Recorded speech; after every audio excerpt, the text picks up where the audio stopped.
നിയമവേദിയുടെ പരാതികൾക്ക് മറുപടി പ്രതികരണങ്ങൾ പരിപാടിയിലേക്ക് എല്ലാവർക്കും സ്വാഗതം. ആദ്യ പരാതി പേര് വെളിപ്പെടുത്താൻ ആഗ്രഹിക്കാത്ത ഒരു ശ്രോതാവിൻ്റെതാണ്. പരാതി എന്താണെന്ന് നോക്കാം. ഞാൻ തൊടുപുഴ പട്ടികജാതി പട്ടികവർഗ വെൽഫെയർ സഹകരണ സംഘത്തിൽ 2017 ഓഗസ്റ്റ് 31 മുതൽ ഇടുക്കി ജില്ലാ സഹകരണ സംഘം ജോയിന്റ് രജിസ്ട്രാർ പുറപ്പെടുവിച്ച ഉത്തരവ് നമ്പർ പ്രകാരം സഹകരണ ഭരണസമിതിയുടെ 2024 മാർച്ച് 18 ഒന്നാം നമ്പർ തീരുമാനപ്രകാരം 2024 ഏപ്രിൽ 4 മുതൽ ജോലിയിൽ പ്രവേശിച്ചു. അവർ ആവശ്യപ്പെട്ട എല്ലാ രേഖകളും ഞാൻ സമർപ്പിക്കുകയും ചെയ്തിട്ടുണ്ട്. എന്നാൽ നാളിതുവരെയായിട്ടും എനിക്ക് ലഭിക്കേണ്ടതായ ശമ്പളം ലഭിച്ചിട്ടില്ല. ഈ സംഘത്തിന് വാർഷിക പദ്ധതി 2019-2020 ഉൾപ്പെടുത്തി ഇടുക്കി ജില്ലാ സഹകരണ സംഘം ജോയിന്റ് രജിസ്ട്രാർ പുറപ്പെടുവിച്ച ഉത്തരവ് പ്രകാരം 2020-606 പ്രകാരം മാനേജീരിയൽ സബ്സിഡിയും 2022-23 ഉൾപ്പെടുത്തി രണ്ടാം ഗഡുവായ സബ്സിഡിയും ലഭിച്ചിട്ടുണ്ട്. 2024-25 മൂന്നാം ഗഡു കിട്ടുന്നതിന് വേണ്ടി അപേക്ഷിച്ചിട്ടുമുണ്ട്. എന്നാൽ നാളിതുവരെയായിട്ടും യാതൊരുവിധ നടപടിയും ലഭിച്ചിട്ടില്ല. എന്റെ ഭർത്താവിന് സ്ഥിരമായി ജോലി ചെയ്യാൻ സാധിക്കാത്ത ഒരാളാണ്. മകൾക്ക് 6 വയസ്സുണ്ട്. എന്റെ വരുമാനമാണ് കുടുംബത്തിന്റെ ഏക ആശ്രയം. തിരുവനന്തപുരത്തുള്ള സഹകരണ സംഘം രജിസ്ട്രാർ ഓഫീസിൽ നിന്നും എനിക്ക് ലഭിക്കേണ്ട അർഹതപ്പെട്ട ശമ്പളം കിട്ടുന്നതിന് ഞാൻ എന്താണ് ചെയ്യേണ്ടത്? എനിക്ക് ശമ്പളം ലഭിക്കാതെ വന്നാൽ ഞാൻ ഈ ജോലി നിർത്തുകയാണെങ്കിൽ എനിക്ക് അർഹതപ്പെട്ട ശമ്പള കുടിശ്ശിക ലഭിക്കുന്നതിന് നിയമസാധ്യതയുണ്ടോ? ഈ കത്തിൽ പരാതിക്കാരി തന്റെ പേരോ ഫോൺ നമ്പറോ സൊസൈറ്റിയിൽ ഏത് തസ്തികയിൽ ആണ് ജോലി ചെയ്യുന്നത് എന്നൊന്നും പറഞ്ഞിട്ടില്ല. എന്നാലും ഇതിൽ പറഞ്ഞിരിക്കുന്ന കാര്യങ്ങളെക്കുറിച്ച് നിയമവേദി ഇടുക്കി ജില്ലാ സഹകരണ സംഘം ജോയിന്റ് രജിസ്ട്രാർ ഓഫീസിൽ അന്വേഷിച്ചപ്പോൾ ലഭിച്ച മറുപടി താങ്കൾ അവിടെ സെക്രട്ടറി തസ്തികയിലാണ് ജോലി ചെയ്യുന്നത് എന്നാണ്. മാനേജറിയൽ സബ്സിഡി ലഭിക്കുന്നതിന് താങ്കൾ നൽകിയ അപേക്ഷ സഹകരണ സംഘം രജിസ്ട്രാർ നിരസിച്ചുവെന്നും അതിന് കാരണമായി പറഞ്ഞിരിക്കുന്നത് സംഘത്തിന്റെ പ്രവർത്തനം തൃപ്തികരം അല്ലാത്തതിനാലാണ് അപേക്ഷ നിരസിക്കുന്നത് എന്നുമാണ്. സംഘത്തിന്റെ പ്രവർത്തനം മെച്ചപ്പെട്ട രീതിയിൽ കൊണ്ടുവന്നാൽ മാത്രമേ അപേക്ഷ പരിഗണിക്കാൻ സാധിക്കുകയുള്ളൂ എന്നും ആണ് സഹകരണ സംഘം രജിസ്ട്രാർ മറുപടി നൽകിയത്. ഇക്കാര്യം പരാതിക്കാരിയെ അറിയിച്ചിട്ടുണ്ട് എന്നുമാണ് നിയമവേദിക്ക് ലഭിച്ച മറുപടി. ഇനി ഇക്കാര്യത്തിൽ നിയമപരമായ ഒരു മറുപടിയും നിയമവേദി എടുത്തിരുന്നു. മറുപടി നൽകുന്നത് ഹൈക്കോടതി അഭിഭാഷകൻ അനിൽ ജോർജ്. ഒരു സഹകരണ സംഘത്തിൽ സെക്രട്ടറിയായി ജോലി ചെയ്തിട്ടും ശമ്പളം ലഭിക്കുന്നില്ല. ഇതാണ് പരാതിയുടെ സാരം. പ്രവർത്തനം തൃപ്തികരമല്ല എന്ന കാരണത്താൽ ജോലിയെടുത്ത കാലയളവിൻ്റെ ശമ്പളം നിഷേധിക്കാൻ നിയമം അനുവദിക്കുന്നില്ല. ജോലി എടുത്താൽ ശമ്പളം നൽകേണ്ടത് നിർബന്ധമാണ്. ഇത് ഒരു സേവന തർക്കമായതിനാൽ ആദ്യം ബന്ധപ്പെട്ട സഹകരണ രജിസ്ട്രാറെ സമീപിച്ച് ഒരു പരാതി നൽകണം. കേരള സഹകരണ നിയമത്തിലെ സെക്ഷൻ 69 പ്രകാരം കോഓപ്പറേറ്റീവ് രജിസ്ട്രാർ മുമ്പാകെ ഡിസ്പ്യൂട്ട് ഫയൽ ചെയ്യുന്നത് ഏറ്റവും ഫലപ്രദമായ ഒരു മാർഗമാണ്. ഇതിലൂടെ രജിസ്ട്രാർ അല്ലെങ്കിൽ ആർബിട്രേറ്റർ മുമ്പാകെ വിഷയം പരിഗണിക്കപ്പെടും. ഇതൊന്നും കൂടാതെ തന്നെ കോഓപ്പറേറ്റീവ് ഓംബുഡ്സ്മാൻ മുമ്പാകെയും നിങ്ങൾക്ക് ഈ ശമ്പള തർക്കം ഉന്നയിക്കാവുന്നതാണ്. ഒരുപക്ഷെ ഓംബുഡ്സ്മാനിൽ നിന്നും ഒരു അനുകൂല ഉത്തരവ് ലഭിക്കാൻ സാധ്യതയുണ്ട്. ഈ രജിസ്ട്രാറുടെ കോടതിയിൽ നിന്നും നിങ്ങൾക്ക് അനുകൂല ഉത്തരവ് ലഭിക്കുന്നില്ലെങ്കിൽ അതിനെതിരെ ഈ കോഓപ്പറേറ്റീവ് ട്രിബ്യൂണലിൽ നിങ്ങൾക്ക് അപ്പീൽ നൽകാവുന്നതും ആണ്. അടുത്ത പരാതി സൗത്ത് ചെർളയിലുള്ള KNR ഭട്ടിൻ്റെതാണ്. നമുക്ക് പരാതി നോക്കാം. ഞങ്ങളുടെ വീടിനടുത്തുള്ള ഒരു അമ്പലത്തിന്റെ നടത്തിപ്പ് ചിട്ടയായി നടത്തുന്നതിന് വേണ്ടി ഞങ്ങൾ ഭക്തജനങ്ങൾ ഒരു ക്ഷേത്ര സമിതി ഉണ്ടാക്കിയിരുന്നു. അതിനൊരു നിയമാവലിയും ഉണ്ടാക്കിയിട്ടുണ്ട്. മട്ടാഞ്ചേരി SROയിലാണ് ഇത് രജിസ്റ്റർ ചെയ്തിരിക്കുന്നത്. 2014 മുതൽ പൊതുജനങ്ങളിൽ നിന്നും സംഭാവനയും സ്വീകരിക്കുന്നുണ്ട്. എനിക്കറിയേണ്ട ചില കാര്യങ്ങൾ ഇപ്രകാരമാണ്. നിയമാവലി രജിസ്റ്റർ ചെയ്തതുകൊണ്ട് മാത്രം ട്രസ്റ്റ് രജിസ്റ്റേർഡ് ആകുന്നില്ല.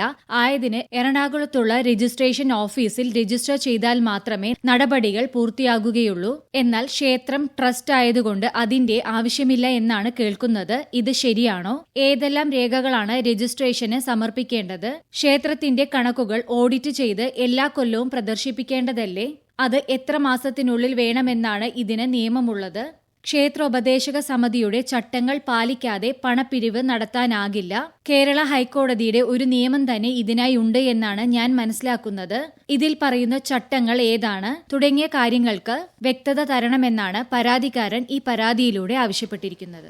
ഈ പരാതിയിൽ ചോദിച്ചിരിക്കുന്ന കാര്യത്തിന് മറുപടി നൽകുന്നു ഹൈക്കോടതി അഭിഭാഷക സോയ DC. അമ്പലത്തിലെ ട്രസ്റ്റിന്റെ രജിസ്ട്രേഷനുമായിട്ട് ബന്ധപ്പെട്ട് വരുന്ന ഒരു ചോദ്യമാണ് ഇവിടെ ഉന്നയിച്ചിരിക്കുന്നത്. അതിൽ സാധാരണഗതിയിൽ കേരളത്തിൽ 2 രീതിയിലാണ് ട്രസ്റ്റുകൾ രജിസ്റ്റർ ചെയ്യുക. പബ്ലിക് ചാരിറ്റബിൾ ട്രസ്റ്റ്, അത് മോസ്റ്റ് ഫോർ ടെമ്പിൾസ്, അമ്പലങ്ങൾക്ക് വേണ്ടി മെയിൻ ആയിട്ട് ചെയ്യുന്നത് ചാരിറ്റബിൾ ട്രസ്റ്റിന്റെ കീഴിലാണ്. അതല്ലാതെ സൊസൈറ്റീസ് രജിസ്ട്രേഷൻ ആക്ട് വെച്ചിട്ടും നമുക്ക് ചെയ്യാവുന്നതാണ്. ഇപ്പൊ ഇവിടെ അത് ബാധകമാകുന്നത് അമ്പലം ആയതുകൊണ്ട് പബ്ലിക് ചാരിറ്റബിൾ ട്രസ്റ്റ് എന്നുള്ള രീതിയിലാണ് ഇത് രജിസ്റ്റർ ചെയ്യേണ്ടത്. ഇതിൽ ആദ്യം തന്നെ നമ്മൾ ഒരു ട്രസ്റ്റ് ഡീഡ്, ഇപ്പൊ പറഞ്ഞത് വെച്ചിട്ട് ട്രസ്റ്റ് ഡീഡ് ഉണ്ടാക്കിയിട്ടുണ്ടെന്നാണ് മനസ്സിലാവുന്നത്. അത് കൺസേൺഡ് സബ് രജിസ്ട്രാർ ഓഫീസിൽ രജിസ്റ്റർ ചെയ്തിട്ടുണ്ടെന്നും മനസ്സിലാവുന്നുണ്ട്. ഇപ്പൊ ഈ ട്രസ്റ്റ് ഡീഡിൽ ഉണ്ടാവേണ്ട കാര്യങ്ങൾ, ട്രസ്റ്റിന്റെ പേരുണ്ടാവണം, അതിന്റെ അഡ്രസ്സ് ഉണ്ടാവണം, അതിന് എന്ത് പർപ്പസിന് വേണ്ടിയിട്ടാണ് ആ ട്രസ്റ്റ് ഫോം ചെയ്തിട്ടുള്ളത് എന്നുള്ളത് ഉണ്ടാവണം, ട്രസ്റ്റീസിന്റെ ഡീറ്റെയിൽസ് ഉണ്ടാവണം, മിനിമം 2 പേരെങ്കിലും ഉണ്ടാവണം, 3 to 7 അത്രയാണ് വേണ്ടത്. അപ്പൊ ഏറ്റവും കുറഞ്ഞത് 2 പേരെങ്കിലും ഉണ്ടാവണം. പിന്നെ അതിന്റെ റൂൾസ് ഫോർ മാനേജിങ് ഫണ്ട്സ്, അതിന്റെ ഫണ്ട് എങ്ങനെയൊക്കെയാണ് ചെലവഴിക്കാൻ ഉദ്ദേശിക്കുന്നത് എന്നുള്ള കാര്യങ്ങൾ മിനിമം ഉണ്ടാവണം. ട്രസ്റ്റീസിന്റെ പവേഴ്സും റെസ്പോൺസിബിലിറ്റീസും ഒക്കെ ഉണ്ടാവണം. ഇതൊക്കെയാണ് അതിൽ മെയിൻ ആയിട്ട് ഉണ്ടാവേണ്ടത്. എന്നിട്ട് 2 or 3 ട്രസ്റ്റീസിനെ തിരഞ്ഞെടുക്കുക. മിനിമം 2 പേരെങ്കിലും വേണം. Better to have 3 to 7. അതാണ് അത്രയും പേര്. അവരുടെ ID പ്രൂഫ്, അവരുടെ അഡ്രസ് പ്രൂഫ്, അവരുടെ ഫോട്ടോസ് ഒക്കെ വേണം ഈ ട്രസ്റ്റ് ഡീഡ് രജിസ്റ്റർ ചെയ്യാൻ വേണ്ടിയിട്ട്. എന്നിട്ട് ആ ട്രസ്റ്റ് ഡീഡ് പ്രോപ്പർ ആയിട്ട് ഒരു സ്റ്റാമ്പ് പേപ്പറിൽ രജിസ്റ്റർ ചെയ്യുക, എക്സിക്യൂട്ട് ചെയ്യുക. എന്നിട്ട് അത് ആ എല്ലാ ട്രസ്റ്റീസും ആ ട്രസ്റ്റ് ഡീഡിൽ സൈൻ ചെയ്യണം. 2 സാക്ഷികൾ ഉണ്ടാവണം ആ ട്രസ്റ്റ് ഡീഡിൽ. എന്നിട്ട് ഇതെല്ലാം ചെയ്യേണ്ടത് ഒരു സബ് രജിസ്ട്രാറിന്റെ മുന്നിൽ വെച്ചിട്ടാണ്. അത് ഈ പറയുന്ന കാര്യങ്ങളെല്ലാം പൂർത്തീകരിച്ചിട്ടുണ്ട് എന്നുണ്ടെങ്കിൽ അത് മതിയാകും. എന്നിട്ട് രജിസ്ട്രേഷന് ശേഷം 1000 അല്ലെങ്കിൽ 2000 ഉള്ളിൽ വരുന്ന ഒരു സ്റ്റാമ്പ് പേപ്പറിലാണ് അത് ചെയ്യേണ്ടത്. എന്നിട്ട് രജിസ്ട്രേഷന് ശേഷം പാൻ കാർഡ് എടുക്കുക, അതുപോലെ തന്നെ ബാങ്ക് അക്കൗണ്ട് എടുക്കുക.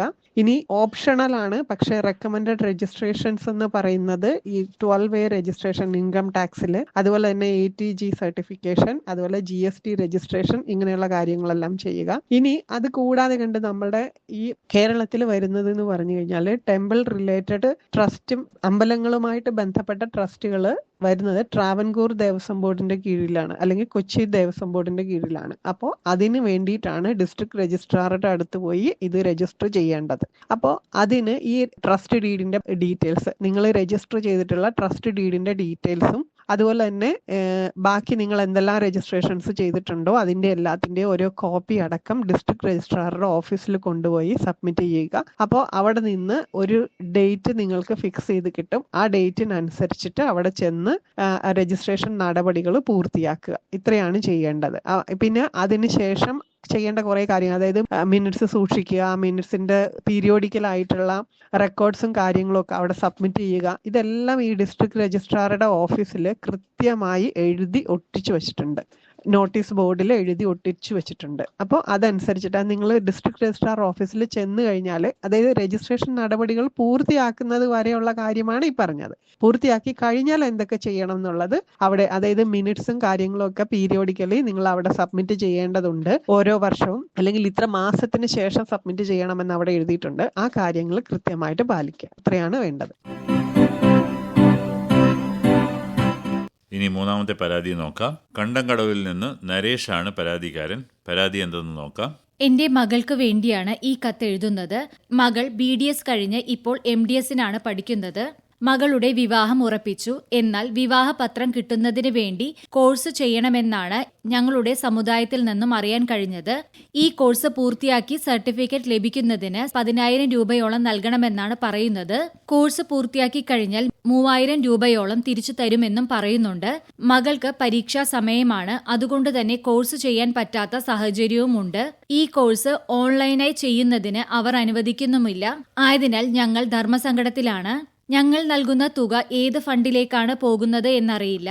ആയതിനാൽ ഇത്തരത്തിൽ പണം നൽകി കോഴ്സ് ചെയ്യേണ്ടതിന്റെ ആവശ്യമുണ്ടോ? ഈ കത്തിന് മറുപടി നൽകുന്നു ഹൈക്കോടതി അഭിഭാഷക അഞ്ജന കണ്ണത്ത്. താങ്കളുടെ പരാതി പ്രകാരം വിവാഹ പത്രിക ലഭിക്കുന്നതിന് ഏതോ ഒരു കോഴ്സ് ചെയ്യണമെന്നും 10,000 രൂപയോളം ഫീസ് നൽകണമെന്നും സംഭാവനയായി 1,000 രൂപ നൽകണമെന്നും കോഴ്സ് കഴിഞ്ഞാൽ 3,000 രൂപ തിരികെ ലഭിക്കുമെന്നും കാണുന്നു. ഏതൊരു പൗരനും ഏതു സംഘടനയിൽ അംഗമാകുന്നതിന് നിയമതടസ്സമില്ലാത്തതുപോലെ ഏതൊരു സംഘടനയിൽ പ്രവർത്തിക്കാതിരിക്കാനും അവകാശമുണ്ട്. കമ്പനി നിയമപ്രകാരം രൂപീകൃതമായ സംഘടനയിൽ അംഗമായി ചേർന്നു നിബന്ധനകൾക്ക് വിധേയമായോ മാത്രമേ വിവാഹം കഴിക്കാൻ കഴിയൂ എന്ന് നിഷ്കർഷിക്കുവാൻ നിയമപരമായി ആർക്കും അവകാശമില്ല. ഒരു സംഘടനയുടെയും പിൻബലമില്ലാതെ നിലവിലുള്ള വിവാഹ നിയമപ്രകാരം മകളുടെ വിവാഹം നിയമവിധേയമായി നടത്താവുന്നതാണ്. അത്തരത്തിലുള്ള വിവാഹത്തിന് നിയമപരമായ സാധുത ഉള്ളതുമാണ്. നിയമപരമായ വിവാഹം രജിസ്റ്റർ ചെയ്യുന്നതിന് ഒരു സംഘടനയുടെയും പിൻബലം ആവശ്യമില്ല. ആയതിനാൽ താങ്കൾക്ക് താങ്കളുടെ മകളുടെ വിവാഹം സ്പെഷ്യൽ മാരേജ് ആക്ട് പ്രകാരമോ അല്ലെങ്കിൽ ക്ഷേത്രത്തിൽ വച്ചോ നടത്താവുന്നതാണ്. ഇനി നാലാമത്തെ പരാതി അടിമാലിയിൽ നിന്നും ശിവന്റേതാണ്. പരാതി എന്താണെന്ന് നോക്കാം. എനിക്ക് 45 വയസ്സുണ്ട്. ഭാര്യയും 2 മക്കളും അടങ്ങുന്നതാണ് എന്റെ കുടുംബം. ഏകദേശം 50 സെന്റ് സ്ഥലവും വീടും ഞങ്ങൾക്കുണ്ട്. 2018 പ്രളയത്തിൽ എന്റെ വീട് പൂർണ്ണമായും നശിച്ചു പോയിരുന്നു. ലൈഫ് ഭവന പദ്ധതിയിൽ ഉൾപ്പെടുത്തി ഇപ്പോഴെനിക്കൊരു വീട് കിട്ടിയിട്ടുണ്ട്. വീട് പണിയുന്നതിന്റെ ഭാഗമായി എനിക്ക് 5 ലക്ഷം രൂപയോളം ചെലവായിട്ടുണ്ട്. ഈ തുക കടം വാങ്ങിയാണ് ഞാൻ വീട് പണിതത്. എനിക്ക് കുടലിൽ പഴുപ്പ് ബാധിച്ച് കോട്ടയം മെഡിക്കൽ കോളേജ് ആശുപത്രിയിൽ ഒരു ഓപ്പറേഷൻ ചെയ്യേണ്ടി വന്നു.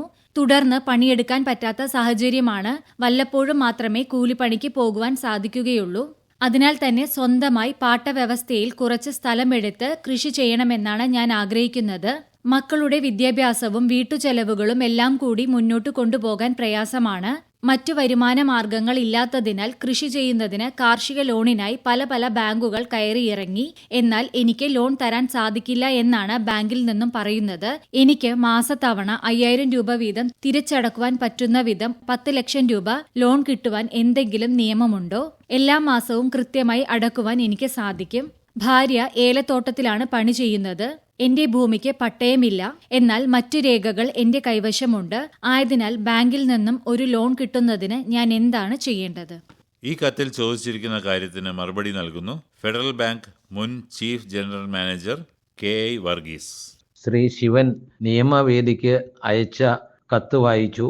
കത്ത് വായിച്ചതിൽ നിന്ന് മനസ്സിലാക്കിയ പ്രധാന കാര്യങ്ങൾ: ശ്രീ ശിവന് 50 സെന്റ് സ്ഥലം സ്വന്തമായിട്ടുണ്ട്. അതിന് പട്ടയം ഇല്ല. കൃഷിസ്ഥലം പാട്ടത്തിനെടുത്ത് കൃഷി ചെയ്യുവാൻ ഉദ്ദേശിക്കുന്നു.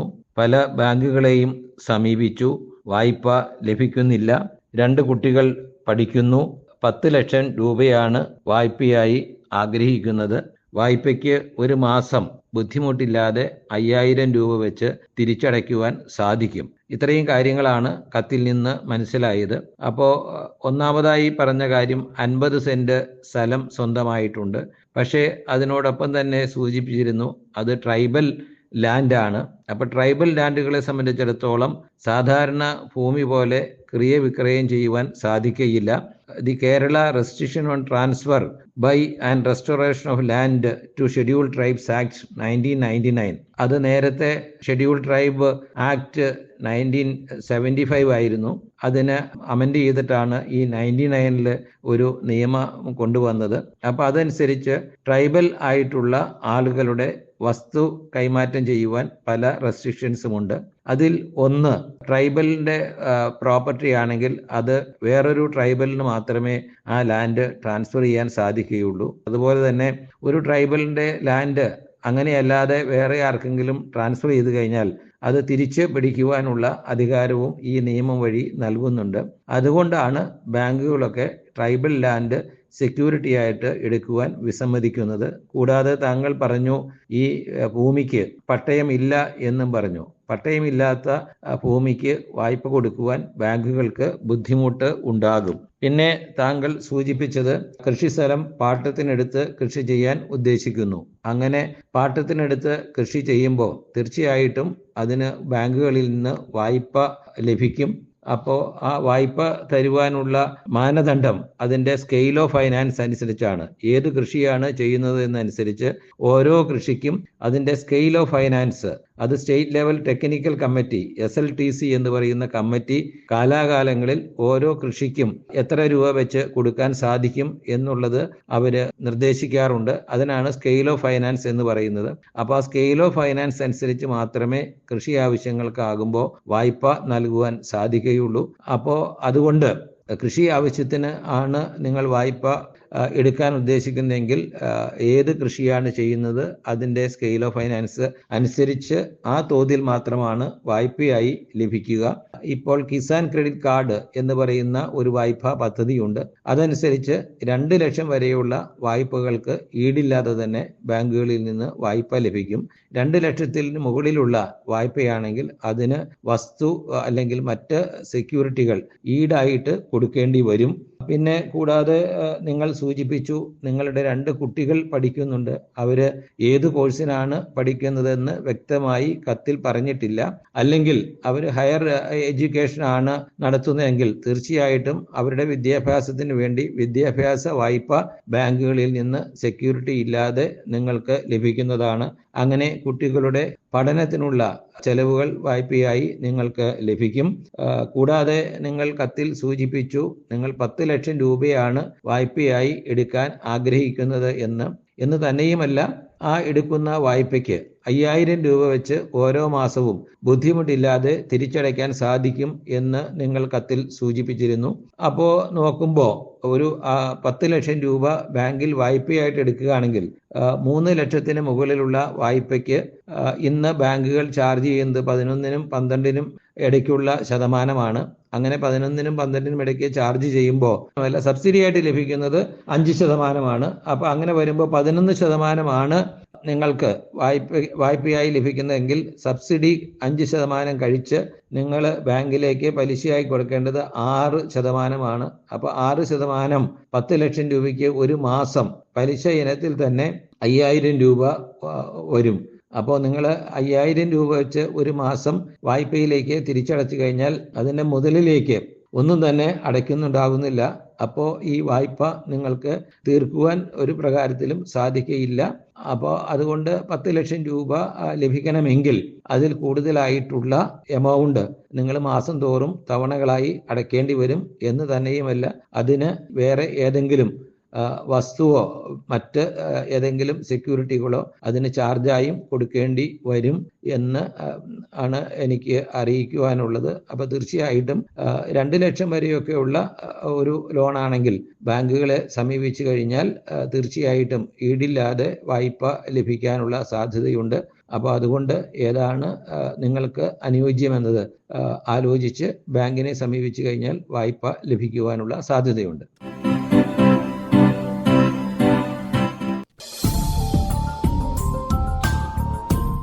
നിയമവേദിയുടെ പരാതികൾക്കു മറുപടി പ്രതികരണങ്ങൾ ഇവിടെ സമാപിക്കുകയാണ്. നിർവഹണം ആർ ഉണ്ണികൃഷ്ണൻ. സഹായം നീതി MS.